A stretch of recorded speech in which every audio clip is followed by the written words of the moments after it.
నమస్కారం. City cable news కి స్వాగతం. ముందుగా ముఖ్యాంశాలు.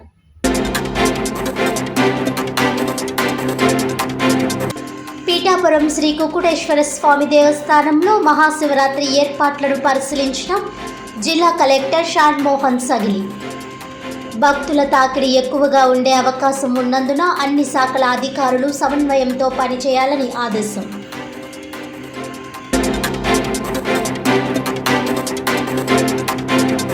జేఎన్టీయూకే నూతన ఉపకులపతిగా బుధవారం బాధ్యతలు చేపట్టిన ప్రొఫెసర్ సిఎస్ఆర్కే ప్రసాద్ అందరి సహకారంతో యూనివర్సిటీని టాప్ 100 ర్యాంకింగ్స్లో నిలిపేందుకు కృషి చేస్తానని వెల్లడి.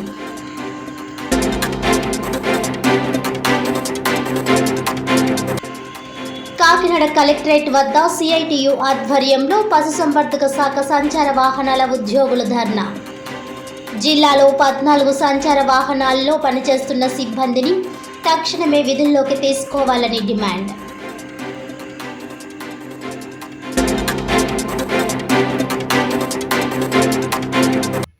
డీటెయిల్స్ చూస్తే కాకినాడ జేఎన్టీయూకే ఉపకులపతిగా ప్రొఫెసర్ సిఆర్కే ప్రసాద్ బుధవారం బాధ్యతలు చేపట్టారు. ఈ సందర్భంగా యూనివర్సిటీ అధికారులు, మాజీ ఉపకులపతులు, టీచింగ్ అండ్ నాన్ టీచింగ్ సిబ్బంది ఆయనకు పుష్పగుచ్చాలతో శుభాకాంక్షలు తెలియజేశారు. అనంతరం నూతన వీసీ ప్రొఫెసర్ సిఎస్ఆర్కే ప్రసాద్ మాట్లాడుతూ జేఎన్టీయూకేకు ఎంతో ఘనమైన చరిత్ర ఉందని, ఆ పేరు ప్రఖ్యాతలు కాపాడుకుంటూ మరింత ఉన్నత స్థానానికి చేరుకునేలా అందరి సహకారంతో కృషి చేస్తారని అన్నారు. అదేవిధంగా ఎన్ఐఆర్ఎఫ్ ర్యాంకింగ్స్లో టాప్ 100లో జేఎన్టీయూకే ఉండేలా కృషి చేస్తామని అన్నారు. అధ్యాపకులు మారుతున్న కాలానికి అనుగుణంగా సమాజ అభివృద్ధికి ఉపయోగపడేలా విద్యార్థులను తీర్చిదిద్దాలని అన్నారు. ఈ కార్యక్రమంలో incharge register professor V Ravindranath, OSD professor D Koteswararao, డైరెక్టర్లు, పలు కళాశాల ప్రిన్సిపల్, సిబ్బంది తదితరులు పాల్గొన్నారు. రాష్ట్రానికి, దేశానికి చాలామంది కంట్రిబ్యూట్ చేశారు. అయితే దీన్ని ఇంకా non teaching staff, supporting staff ఉన్నారు. ల్యాబ్స్ ఎక్విప్మెంట్ అవి సరిపోతున్నాయి, కానీ ఇది సరిపోదు. 21వ శతాబ్దానికి అనుకూలంగా మనం ల్యాబ్స్ని డెవలప్ చేయాలి. సెంటర్స్ ఆఫ్ ఎక్సలెన్స్ అని అంటారు. ఇప్పుడు స్మార్ట్ సిటీస్ అని, ఏఐ అని, అట్లా స్కిల్ డెవలప్మెంట్ అని, ఇదంతా ప్రపంచంతో పరుగులు తెస్తాం. మనం నడుస్తున్నాం, కొంచెం స్పీడ్ పెంచి జాగింగ్ చేసి నెక్స్ట్ రన్నింగ్ చేయాలి. సో ఉద్దేశం ఏంటంటే నెక్స్ట్ 3-4 ఇయర్స్లో బిలో 100 ర్యాంక్ రావాలి ఎన్ఆర్ఎఫ్. తర్వాత గ్లోబల్గా మన ఇంపాక్ట్ తెలియాలి. ఎందుకంటే ఆలంని బాగానే చేస్తున్నారు. ఆలంని ఆఫ్ జేఎన్టీ కాకినాడ నాకు తెలిసినంత వరకు దేశంలో కానీ విదేశాల్లో కానీ వాళ్ళ పర్ఫార్మెన్స్ చాలా బాగుంది. They are contributing a lot for the industry, they are contributing a lot for the technological development, and also they have established several organisations, industries. దీన్ని మనం కన్వర్ట్ చేసుకుంటూ ఆలంని యొక్క హెల్ప్తో ఈ ఇన్స్టిట్యూషన్ని ఇంకా అభివృద్ధి చేస్తూ ల్యాబ్స్ని డెవలప్ చేసుకుంటూ more and more innovations, startups, patents institution నుంచి రావాలి. రీసెర్చ్ అనేది డెవలప్ చేయాలి. ఎందుకంటే మనం ఆంధ్రప్రదేశ్ రాష్ట్రం అనేది పాత రాష్ట్రం అని అంటున్నారు, యాక్చువల్లీ కొత్త రాష్ట్రం. ఇదే కొత్త రాష్ట్రం. ఈ రాష్ట్రంలో మనకి మన ఇన్స్టిట్యూషన్స్ని గ్లోబల్ ర్యాంకింగ్ వచ్చేటట్టుగా డెవలప్ చేయాల్సిన ఆవశ్యకత అయితే ఉంది. సో ఆ దిశగా మేము అడుగులు వేయాలనేది గవర్నమెంట్ యొక్క ఉద్దేశం కూడా అదే. So JNT Kakinada in the years to come it will become a model university, A model technological university, and it is going to be multidisciplinary university, and it is going to be multidisciplinary research. అయితే కావాలి, startups వస్తుంది, entrepreneurship, innovation eco system అనేది develop చేయాలి. రెండోది ఏంటంటే కాకినాడ అనేది is a live city, right? Port ఉంది, చాలా ఇండస్ట్రీస్ ఉన్నాయి. వీటితో అనుసంధానం చేసి కాలేజీ ఫ్యాకల్టీ మెంబర్స్, స్టూడెంట్స్ ఇండస్ట్రీతో అనుసంధానం చేసి ఇంకా డెవలప్ చేయాలనే ఆవశ్యకత ఉందని నేను భావిస్తున్నాను. సో ఇది నా జనరల్గా ఉన్నటువంటి ఇంప్రెషన్. కొన్ని రోజులు కూర్చొని స్నేహితులు, ఫ్రెండ్స్, ఫ్యాకల్టీ మెంబర్స్ బ్యాక్ అయిన తర్వాత మేమందరం కొంచెం మేధోమథనం చేసి 2047కి వికసిత భారత్ అని గవర్నమెంట్ ఆఫ్ ఇండియా, అట్లాగే స్వర్ణాంధ్రప్రదేశ్ అని మన రాష్ట్రానికి ఎలా ఉంటుంది, అట్లాగే 2047కి మన జేఎన్టీయూ కాకినాడ ఏ విధంగా ఉండాలి అనేటువంటి ఒక విజన్ డాక్యుమెంట్ని తయారు చేసి ఆ విజన్ రియలైజ్ కావడానికి స్ట్రాటజీస్ ఏం ఉపయోగించాలి, ఎలాంటి ప్రోగ్రామ్స్ స్టార్ట్ చేయాలి, ఎలాంటి ప్రోగ్రామ్స్ స్ట్రెంథన్ చేయాలి, ఏ విధంగా టీచింగ్ లెర్నింగ్ ప్రాసెస్ని మార్పు చేయాలి అనేది మేము ఆలోచిస్తాం. దాని ప్రకారంగా పథకాలు చేస్తాం. నా ఉద్దేశం, ఒక రిక్వెస్ట్ ఏంటంటే మన ప్రెస్ మిత్రులకి, university will be there forever. అన్నట్లో జవహర్లాల్ నెహ్రూ టెక్నాలజికల్ యూనివర్సిటీ మన మొట్టమొదటి ప్రైమ్ మినిస్టర్ గారి పేరు మీద ఉంది కాబట్టి ఈ పేరు ఎప్పుడు చెడగొడదు. వ్యక్తులు తప్పులు చేస్తారు, యూనివర్సిటీ తప్పులు చేస్తారు, సంస్థలు ఎప్పుడు తప్పులు చేయరు. వ్యక్తులు దానికి ఉన్నటువంటి బలహీనతలు ఏదైనా కానీ తెలుసో తెలియక దాని పొరపాటు చేస్తారు. అలాంటి పొరపాట్లు మా స్టాఫ్ ఎవరన్నా చేసినా కానీ మీరు కొంచెం మనసులో పెట్టుకొని తక్కువ దాచుకొని ఇన్స్టిట్యూషన్ పేరు మాత్రం, యూనివర్సిటీ పేరు మాత్రం బదనాలు చేయండి. Please write positive about. Aqua feed business లో 50% వాటా కలిగి దేశవ్యాప్తంగా 350 టెక్నికల్ టీంలతో గత 33 ఏళ్లుగా 15,000 మందికి పైగా ఆక్వా రైతులకు అవంతి ఆక్వాఫీడ్స్ లిమిటెడ్ సేవలు అందిస్తుందని senior general manager Paresh Kumar Shetty తెలిపారు. ఈ సందర్భంగా కాకినాడ ఫ్యాబిన్ కన్వెన్షన్లో అవంతి ఫీడ్స్ ఆధ్వర్యంలో టెక్నికల్ సెమినార్ జరిగింది. ఈ కార్యక్రమానికి Avanti feeds technical general manager Srinivas Mohanty అధ్యక్షత వహించగా సంస్థ senior general manager Paresh Kumar Shetty ముఖ్య అతిథిగాను పాల్గొని సదస్సును ప్రారంభించారు. ఈ సందర్భంగా థాయిలాండ్ నుంచి వచ్చిన ఆక్వా టెక్నికల్ ఎక్స్పర్ట్, అవంతి ఆక్వాఫీడ్స్ సంస్థ టెక్నికల్ టీం, రైతులు, డీలర్స్కి అవంతి ఆక్వాఫీడ్స్ లిమిటెడ్ అందిస్తున్న ఉత్పత్తులపై అవగాహన కల్పించారు. అనంతరం సీనియర్ జీఎం పరేష్ కుమార్ శెట్టి మాట్లాడుతూ అవంతి ఆక్వాఫీడ్స్ను ఉపయోగించడం ద్వారా పంటకు ఎలాంటి జబ్బులు సోకకుండా తక్కువ ఫీడ్లో ఎక్కువ దిగుబడి సాధించవచ్చునని అన్నారు. ఈ కార్యక్రమంలో east Godavari district regional manager DSN Murthy, Kakinada area manager Sambasivaiah, area manager Kannam Naidu, జిల్లా నలుమూలల నుండి విచ్చేసిన ఆక్వా రైతులు, ఆక్వా ఫీడ్స్ డీలర్స్ తదితరులు పాల్గొన్నారు. చాలా బర్డ్స్, లక్షల మీద బర్డ్స్ కాల్ చేశారు. 30 years తర్వాత కూడా, 30 సంవత్సరాల తర్వాత కూడా మళ్ళీ దాన్ని కండిషన్స్ మనకి సాయిల్ అవ్వచ్చు, వాటర్ అవ్వచ్చు, ఇవన్నీ కూడా చాలా అనుకూలమైన పరిస్థితి ఉంది. సో దాన్ని మన కొన్ని మిస్టేక్స్ సెల్ఫ్ క్రియేటెడ్, అలాగా అదే రేట్లో స్టాకింగ్ చేసేసుకోవడం, ప్రాపర్గా డ్రై చేయకుండా స్టాకింగ్ చేసేయడం, సీడ్ సెలెక్షన్ వచ్చినప్పుడు జాగ్రత్తలు తీసుకోకపోవడం, ఇలాంటి కొన్ని చేస్తాం. కొన్ని తెలిసి చేస్తాం, కొన్ని తెలియక చేస్తాం. సో యాజమాన్యంలో తర్వాత అదొక ఫస్ట్ స్టెప్. నెక్స్ట్ ఏంటంటే కొన్ని డిజీజెస్ వచ్చినప్పుడు మన కొన్ని యాజమాన్య పద్ధతులు కొన్ని మార్చుకోవాలి. సేమ్ గతంలాగా కాంట్రిబ్యూషన్ చేసి, డ్రై చేసి, ల్యాండింగ్ చేసి, దుక్కుదని క్లోరినేషన్ చేసి, స్టీల్ టాకింగ్ చేయడం అది బేసిక్సే. దాంట్లో చిన్న చేంజెస్ ఏ రకంగా వాటిలో పిహెచ్తో పాటు మినరల్స్ ఎలాగా దానికి మన ప్రొఫైలింగ్ చేయాలి. తర్వాత ఈ మధ్యలో ఈ వైట్ మసల్ డిసీజెస్ అదే ఒకటి కూడా చాలా ఎక్కువగా, ఈ వైట్ గడ్తో పాటు వైట్ మసల్ అనేది కొత్తగా బాగా ఎక్కువగా ఏరియా చాలా ఏరియాలో పబ్లిష్ చేయడం జరిగింది.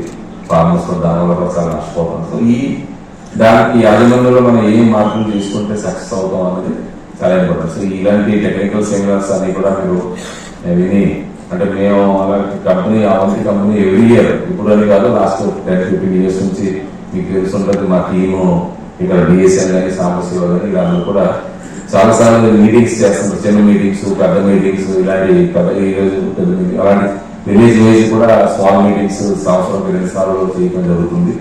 దాని ద్వారా మన కొత్త డిసీజెస్ లో ఏ రకంగా మన ఫేస్ చేసుకోవచ్చు, వ్యాధిని ఏ రకంగా అధిగమించవచ్చు, అవన్నీ కూడా సజెషన్స్ ఇస్తుంటారు కూడా. సో ఫార్మర్స్ దయచి దీన్ని ఈ అమూల్యమైన సమయాన్ని కరెక్ట్గా యూటిలైజ్ చేసుకొని మీ డౌట్స్ అన్ని క్లారిఫై చేసుకోండి. ఎందుకంటే అతను చాలా బిజీ పర్సన్, అతను థాయిలాండ్ నుంచి వచ్చే ప్రత్యేకంగా ఈ రోజు మీకు ఈ సందేశాన్ని ఇవ్వాలి, అక్కడ ఉన్న ఎక్స్పీరియన్స్ ఏంటి, అక్కడ ఏ రకంగా డిసీజెస్ వచ్చి వరల్డ్ వైడ్ గా కొత్త కొత్త డిసీజెస్ ఏమేమి వస్తున్నాయి, కొన్ని రాబోయే డిసీజెస్ కూడా దానికి కూడా మనం ప్రిపేర్ అవ్వాలి. ఈ రోజు ఈ డిసీజ్ మనం ఇదివరకు వయసు పట్టు వచ్చింది, తర్వాత రన్నింగ్ మోటాలిటీ, వైట్ బ్లడ్, అలాగా ఒక్కొక్క డిసీజెస్ ఈహెచ్పి, ఇలా కొత్త కొత్త డిసీజెస్ రావడం అనేది ఇది మనకి కామన్. సో ప్రపంచవ్యాప్తంగా ఏ కొత్త డిసీజెస్ వస్తున్నాయి దాని గురించి కూడా ఈ రోజు పూర్తిగా డిస్కషన్ చేస్తారు. నమస్కారం అండి, నా పేరు పరేష్ కుమార్ శెట్టి. నేను senior GM Avanti feeds sales and marketing, Hyderabad నుంచి వచ్చాను. మన కంపెనీ గత 33 ఇయర్స్ నుంచి రొయ్యల ఫీడ్ బిజినెస్లో ఉన్నాం. మనం ఈరోజు కాకినాడలో టెక్నికల్ సెమినార్ రైతులకోసం అరేంజ్ చేసావు. ఎందుకు ముఖ్య ఉద్దేశం ఏంటంటే అవంతి ఫీడ్స్ ఒక ప్రీమియం షింప్ ఫీడ్ కంపెనీ, ఇండియాలో లిస్టెడ్ కంపెనీ. ఇండియాలో దాదాపు 50% మార్కెట్ షేర్ ఉన్న ఫీడ్ కంపెనీ. మన దగ్గర 15,000+ రైతులు ఉన్నారు. సో మనం ఎవ్రీ ఇయర్ మంచి టెక్నికల్ ఎక్స్పర్ట్స్ని తీసుకొచ్చి రైతులకు వచ్చిన ప్రాబ్లమ్స్ని ఎలా సాల్వ్ చేయాలి, రైతులు ఇప్పుడు వైబ్రియో ప్రాబ్లమ్స్ ఉన్నాయి, డిజీజ్ ఎక్కువ అవుతుంది, సక్సెస్ రేట్ తగ్గుతూ ఉన్నాయి. అందుకే టెక్నికల్ అడ్వైస్ ఇచ్చి రైతులను సక్సెస్ చేయాలని ప్రయత్నం చేస్తూ ఉన్నాం. ఇలాగే మన రైతులను అన్ని సిటీస్కి వెళ్ళి ట్రైనింగ్ చేస్తూ ఉన్నాం. మన దగ్గర దాదాపు 350 మంది technical team all over India ఉన్నాం. సో వాళ్ళకి కూడా ట్రైనింగ్ ఇచ్చి మన అందరూ రైతులకి వాళ్ళ ద్వారాను కూడా మెసేజ్ పెడతా ఉంటాం. ఇలా ఉన్న మనం ఇది వల్ల మనకేమవుతుందంటే రైతులకి ప్రాఫిటబిలిటీ పెరుగుతుంది, డిజీజ్ని ఎలా కంట్రోల్ చేయాలి. ఇప్పుడు వచ్చిన మిస్టర్ ఏకనంత్ మన జాయింట్ వెంచర్ పార్ట్నర్ థాయిలాండ్ నుంచి వచ్చారు. ఆయన థాయిలాండ్ టెక్నికల్ ఎక్స్పర్ట్. ఇక్కడ వచ్చి ఇప్పుడు ఈరోజు మన దాదాపు 600 మంది రైతులు వచ్చారు. వాళ్ళకి అందరూ టెక్నికల్ సెమినార్ చేస్తూ ఉన్నారు. మన ఇక్కడ ఉన్న టెక్నికల్ టీం అది సపోర్ట్ చేసి అన్ని రైతులను పిలిచి ఈరోజు ఈ సాయంకాలం ఈ మీటింగ్ పెట్టావు. అవంతి ఫీడ్స్ మనం ఫీడ్ తక్కువ యూజ్ చేసి హైయెస్ట్ అవుట్పుట్ వచ్చి ఫార్మర్కి ప్రాఫిటబుల్ పెంచుతూ ఉన్నాం. మన technically superior feed compare to other company. So అందుకే మనం ఇండియాలో 50% మార్కెట్ షేర్ మన దగ్గర ఉంది. మన రైతులు ఎప్పుడూ నష్టపోరు, ఎందుకంటే మన క్వాలిటీ మంచిది ఉంటుంది. మన నాన్ యాంటీబయాటిక్ రెసిడ్యూ ఉన్న ఫీడ్ ఇస్తూ ఉన్నాం. సో రైతులు సేఫ్గా ఉంటారు అనే కల్చర్ కూడా బాగా సక్సెస్ అవుతా ఉంది. పార్వతీపురం మన్యం జిల్లా మక్కువ మండల ప్రజాశక్తి విలేకరిపై దాడికి పాల్పడిన మండల టీడీపీ అధ్యక్షులు వేణుగోపాల్ నాయుడుపై చర్యలు తీసుకోవాలని డిమాండ్ చేస్తూ బుధవారం జగ్గంపేటలో విలేకరులు నిరసన చేపట్టి అధికారులకు వినతిపత్రం అందజేశారు. ఈ సందర్భంగా విలేకరులు మాట్లాడుతూ పార్వతీపురం మన్యం మక్కువ మండలం ప్రజాశక్తి విలేకరి రామారావుపై ఆ మండల టీడీపీ అధ్యక్షులు వేణుగోపాల్ నాయుడు ఆదివారం దాడి చేయడమే కాకుండా నిన్ను చంపడం ఖాయమంటూ బెదిరించడం దారుణమన్నారు. మక్కువ మండలం వెంకటపేట నుండి కాశీపట్నం వెళ్లే నూతన రహదారి వద్ద వేణుగోపాల్ నటుడిని కలవడానికి వెళ్లిన విలేకరి రామారావుపై టీడీపీ నేత బూతులు తిట్టడమే కాకుండా దాడి చేశారని అన్నారు. ఇటీవల ప్రజాశక్తి పత్రికలో ఎన్నికల కోడ్ అధికారులకు పట్టదా అనే శీర్షికన మంత్రి సంధ్యారాణి ఫ్లెక్స్లతో ఉన్న ఫోటోతో వార్త వెలువడగా దీంతో కక్ష పెట్టుకున్న వేణుగోపాల్ నాయుడు ఆ విషయాన్ని ప్రస్తావిస్తూ ఈ దాడికి పాల్పడ్డారని అన్నారు. జర్నలిస్టులకు రక్షణ కల్పించే విధంగా ప్రభుత్వం చర్యలు తీసుకోవాలని తాము కోరుతున్నామని అన్నారు. ఈ కార్యక్రమంలో ఏపీడబ్ల్యూజేఎఫ్ నాయకులు అధికార్, మున్ని, వీరబాబు, జగ్గంపేట, గండేపల్లి ప్రజాశక్తి విలేకరులు వెంకటేష్, రామచంద్రరావు, సతీష్, కృష్ణ తదితరులు పాల్గొన్నారు.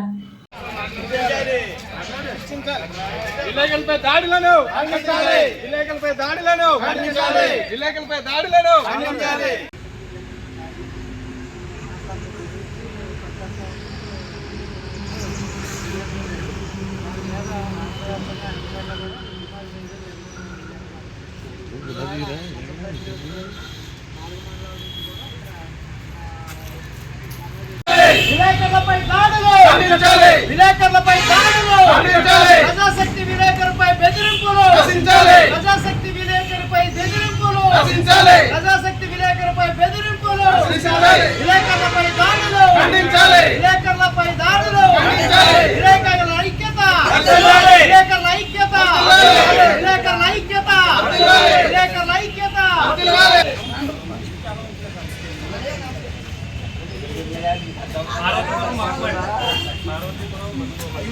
యూనియన్ నాయకులు ఎక్కడికైనా వచ్చేస్తారా? పట్టుకున్నాడు అందరూ వచ్చింది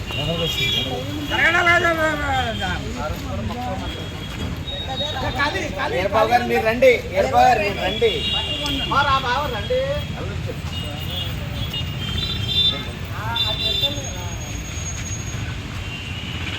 కొంచెం అనుకున్నావా? Okay sir.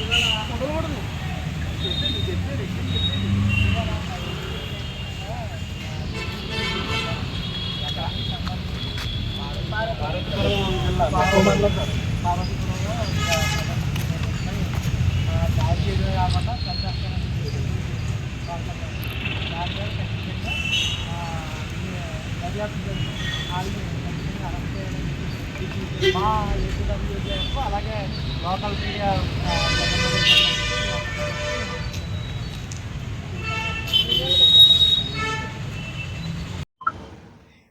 పార్వతీపురంలో మక్కువ గ్రామంలో ప్రజాశక్తి విలేకరుపై దాడి చేయడమే కాకుండా వారిని దుర్భాషలాడి చంపేస్తానంటూ బెదిరించిన నాయకులను వెంటనే అరెస్ట్ చేయాలంటూ ఈరోజు జగ్గంపేట నియోజకవర్గం జగ్గంపేట గ్రామంలో సిఏ వైఆర్కే శ్రీనివాస్ కు అలాగే ఇక్కడ తహసీల్దార్ కు వినతి పత్రం ఇచ్చేందుకు జర్నలిస్ట్ సంఘాలు మొత్తం ఈ జగ్గంపేట మండలానికి సంబంధించిన జగ్గంపేట నియోజకవర్గానికి సంబంధించిన జర్నలిస్టులు అందరూ కూడా ఈ యొక్క కార్యక్రమాన్ని చేపట్టడం జరిగింది. ఈ యొక్క కార్యక్రమం యూనియన్లకు అతీతంగా నిర్వహించడమే కాకుండా జర్నలిస్టుల ఐక్యత వర్ధిల్లాలంటూ మేమంతా కలిపి ఈ యొక్క గ్రామంలో వినతి పత్రాలు అందించడం జరిగింది. ఏదేమైనప్పటికీ ఇటీవల గతంలో ఇదే తెలుగుదేశం ప్రభుత్వ హయాంలో దాడులు జరిగినప్పుడు ఖండించారు. అలాగే వైఎస్ఆర్సీపీ ప్రభుత్వం వచ్చినప్పుడు వాళ్ళు దాడులు నిర్వహించినప్పుడు కొన్ని ఛానల్స్ నిలుపుదల చేసినప్పుడు విలేకరులు అందరూ ఖండించారు. ఎప్పటికప్పుడు మీకు ప్రసార సాధనాలుగా మేము ఉంటుంటే మమ్మల్ని మీరు దుయ్యబట్టడం, కొట్టడం, తిట్టడం ఇలాంటి కార్యక్రమాలు ఇప్పటికైనా ఆపండి. లేదంటే మాత్రం ఈ యొక్క ఉద్యమం రాష్ట్ర వ్యాప్తమే కాకుండా దేశవ్యాప్తంగా కూడా చుట్టుముట్టి మీ కూటమి ప్రభుత్వాలు అయితేనే రానున్న ప్రభుత్వాలు అయితేనే ఏ ప్రభుత్వాన్నైనా కూడా నిలదీసే అవకాశాలు ఉంటాయి. ఒకటి గుర్తుంచుకోండి, కేవలం మేముంటేనే మీరు